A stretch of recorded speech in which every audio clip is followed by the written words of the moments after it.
Guess where I'm at, y'all? Kyoto, freaking Japan, and I got a new camera right here. This is the Lumix S9.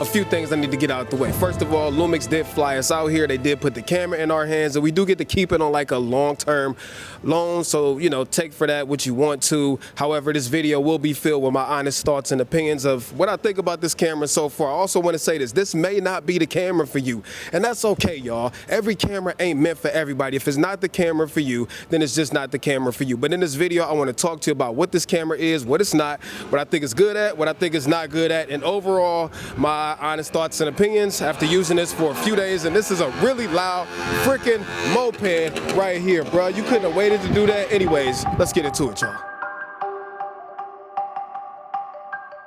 All right, so Lumix S9, what is this thing? So basically what they did is they took the guts from a Lumix S5 Mark II, put it inside of a smaller body, which we'll talk about in 1 second, took away some stuff and added some stuff, and I'll tell you what those things are in 1 second. It's $14.99, it comes in 4 different colors, and largely it's the same camera, right? So you got the same resolutions, the same photo stack, so it can shoot up to 6K 30 open gate, 10-bit. It's got anamorphic D-squeeze and all your, video monitoring tools. It's a 24 megapixel sensor here. So by and large, internally and performance-wise, it's the same camera. But to get down to that $14.99 price point, they had to take some things out, and this is where some of y'all might get upset, because these are some pretty major deletions, right? So the first thing is there is no more EVF. Nope. That's gone. The second thing is the shoe on top is not a hot shoe. This is a cold shoe, so there's no contacts in here whatsoever. Also, they took away the microphone monitoring port, so that's gone. It is a micro HDMI port, so no more full-size HDMI. They did keep the full-size battery, so that's good, but the ergonomics, to be honest, they're not that great. They did give us this little small rig grip, which does make hand holding it a lot easier, and honestly, it's essential for this camera. I won't say that it feels cheap, because it doesn't, but it's not on the same quality level like you would get from a Lumix S5 Mark II, which y'all know already, or if you don't know, man, that camera feels amazing. But now that I got that out the way, I want to talk to you about photography, real-time LUT, and video, because those things are hugely important before, again, you make a decision. Let's get it.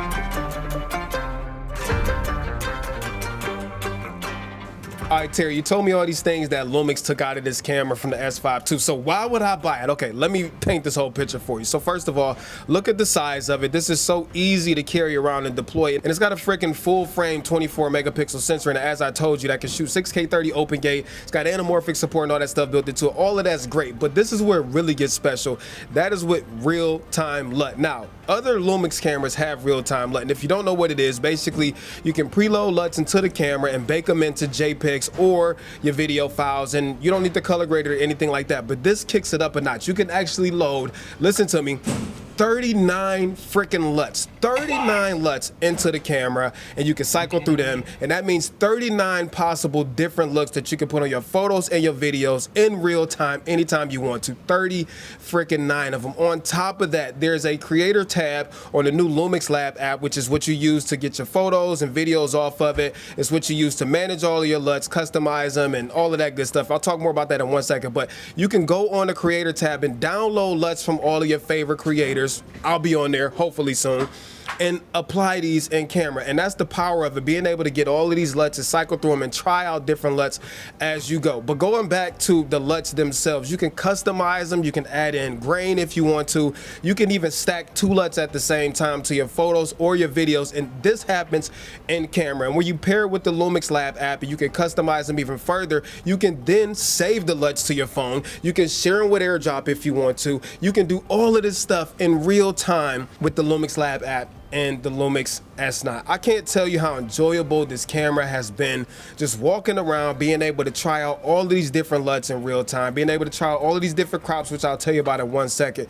That is where the power of the S9 comes. I don't know if Lumix is gonna put this in their other cameras. They may not, but right now, this is what makes this camera special. This is why this camera is so much fun to use. It's the size, it's the image quality, and the fact that I have 39 freaking looks that I can customize and swap out anytime I want to. It's so fire.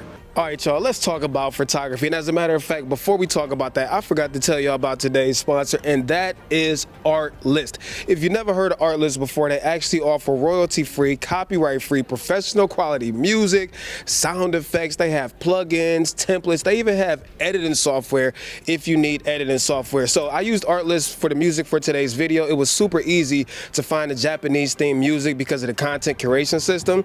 So all I really did was went into the system and typed it in, and I got exactly what I wanted, and they are adding new music, new sound effects, and all of that stuff daily. As I said, they have all the assets that you need for all of your projects, and there's a price plan for everybody. So no matter if you just want the music and sound effects, or if you want the whole kit and caboodle, and you want to sign up for Artlist Max, I can actually offer you 2 additional months on an annual plan if you use the link in this video to sign up for Artlist. So make sure you do that. I use Artlist for every single video. Now we can actually get on to talk about photography. So the S9 uses the same sensor, as I said already, as the Lumix S5 Mark II. So that means it's 24 megapixels, and I think 24 megapixels is actually a decent spot when it comes to resolution. You got the same 30 FPS burst that you do with the S5 Mark II. The big difference here is there's no mechanical shutter. Nope. So if you're looking for a camera with mechanical shutter, it ain't here, okay? But that also means the same issues come with the lack of a mechanical shutter, because it's the same rolling shutter performance as you get with the S5 too. Other than that though, as a photography camera, they didn't really cut any corners when it comes to its bigger brother. Y'all see I'm using a little 26mm f8 pancake manual lens, and I've actually come to love this little lens because of how tiny it is. And how tiny it is the biggest part about it. Well, one of the biggest parts, I should say. Walking around with this camera, it's unobtrusive, it's small, it's lightweight. It feels like a travel camera. When you pair the size up with the performance when it comes to low light and image quality and all that other good stuff that this 24 megapixel sensor offers, but then you slap on the real-time LUT. That is where this camera gets special. So think like Fujifilm X100VI, but like just multiply by like 3 times. So you got 39 freaking LUTs in here, and it's been so much fun just walking around the streets, trying out all these different looks. Like we keep customizing different LUTs, adding fill grain, doing this, doing that, sharing them, and it's just been a really fun photography experience. Hey yo, I'm sitting in the airport editing this video, and there's one very important thing I forgot to mention when it comes to photography, and I got a whole video coming on this, but it's the 65:24 aspect ratio X-Pan, if you will. It's not available in video, it's only photography, but I found myself using this mode to take photos probably 90% of the time. The perspective that it gives you is just so good. I don't know what it is about it, but I'm telling y'all, you see the photos all throughout the video. This super narrow, super wide crop is just so fire. All right, back to Japan. For me, this is like a perfect street photography camera, but I also want to talk about video, which is where there are some major compromises. Let's go ahead and talk about that. Let's go. All right, so I told y'all that this camera came with some compromises when it came to video, and I wasn't playing. So it could do the same stuff the Lumix S5 Mark II can, but the main difference here is that I'm thinking that Lumix did this to, you know, avoid heating problems, but the big difference is this can only record up to 20 minutes at a time. So if you're filming in 6K, 10 minutes. If you're filming in 4K, 15 minutes. If you drop down to 1080p, you can even get 20 minutes of recording at a time. Now, the camera doesn't shut off. You just have to press record again, but that is something that you need to be mindful of if you are looking for a camera for longer takes. At the time of making this video, it ain't gonna be possible. Now, they did include a new MP4 Lite, I believe it's called, and it's a way that you can record 3.8K up to 30 frames a second,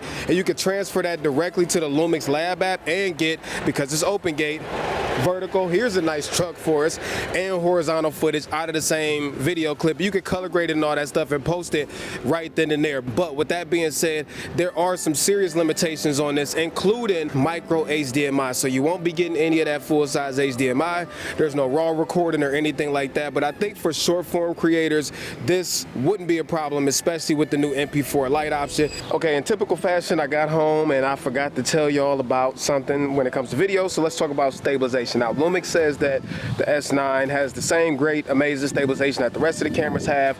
So right now you are looking at it, and we are at 18 millimeters, and I am intentionally using this lens because the S5 II and the S5 IIX has some issues with warping at 18 millimeters, so you can see how well this is doing. Just like the other Lumix cameras, it comes with a suite of options. So you got regular mechanical stabilization, which is what this is. Let me switch to E stabilization, which comes in 2 different levels. I'll show you, hold on one second. Okay, so this is E stabilization, and by the way, these are the internal mics. Now, E stabilization is mechanical plus electronic stabilization, and this is the standard mode, and obviously it comes at the expense of a crop.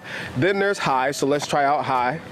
Okay, and this is the high setting, and I'm getting real sweaty out here because it's hot. So those are the regular types of stabilization, but then you still got the boost mode like you have with the other Lumix cameras, where it gives you that locked off tripod style view, and on top of that you have anamorphic stabilization options. So stabilization suite in this camera, just like the other Lumix cameras, is fantastic. They also came out with this thing called hybrid zoom. Now, I didn't get a chance to test this out because I don't have any Lumix zoom lenses, but it's some type of crazy wizardry where, like, if you put on like a 28 to 200 lens, it'll let you go from like 28 to like freaking 640 or something like that. It's wild. Anyways, I just wanted to go over stabilization real quick. Make sure y'all hit subscribe if y'all want more S9 content, by the way, because it's about to be a whole lot coming. To quickly touch on autofocus, this is the 3rd camera Lumix has dropped that uses phase detect autofocus.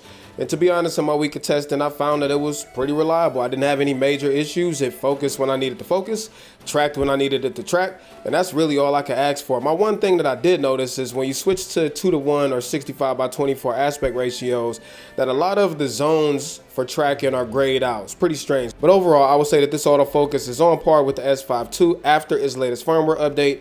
I will test this more in later videos. All right, so I told you all about the new Lumix S9, and you probably want to know what this tight shirt Terry Warfield think, and I have some opinions. So on one hand, it's a very, very powerful camera. For $1,500 you're getting a full frame sensor here, a little tiny camera that can shoot 6K 30 open gate, anamorphic support, and a real-time LUT feature. Honestly, it's game changer. I've had more fun with this camera when it comes to photography than probably any camera that I've used in the last 2 to 3 years. However, at the price point of $1,500, I could argue that I think it's a little bit too expensive, because in my opinion, they took out some very, very freaking important things, such as having a mechanical shutter, such as not having an EVF, such as not having a headphone monitor and jack, and there's a few other things that really kind of make the deal, I don't know, kind of hard to digest. So I think that this camera has a little bit of identity crisis. On one hand, I could understand it, how somebody will want something this small, and how maybe those features that I talk about they remove might not be important for everybody, but on the other hand, for $1,500,